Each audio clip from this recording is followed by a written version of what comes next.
வேல்வேல் வீரவேல் வெற்றிவேல் என்று முழக்கமிட்டால் உனக்கு வீரம் வரலைனா உன் பிறப்பு சந்தேகம் பண்ணுமடா.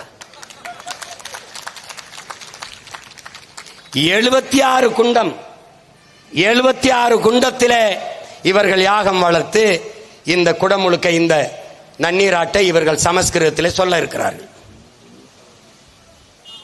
ஒரே ஒரு குண்டத்தில் தமிழில் சொல்லுங்கள் என்பதை ஏற்க மறுக்கிறார்கள்.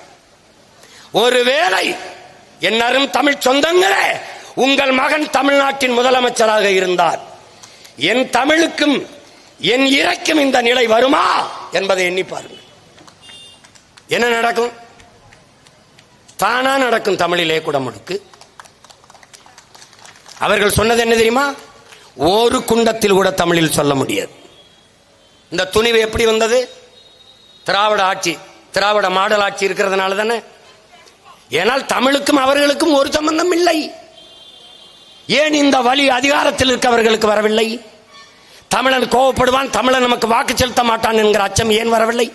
பக்தி கொண்ட அன்பு கொண்ட மக்களாக இருந்தால் 7ஆம் தேதி நடக்கிற திருமுழுக்கு, அந்த திருமுழுக்கிலே, அந்த குடமுழுக்கிலே, நன்னீராட்டிலே தமிழ் நிராகரிக்கப்படுமானால் திருச்செந்தூர் நம்முடைய கட்டுப்பாட்டில் இருக்க வேண்டும்.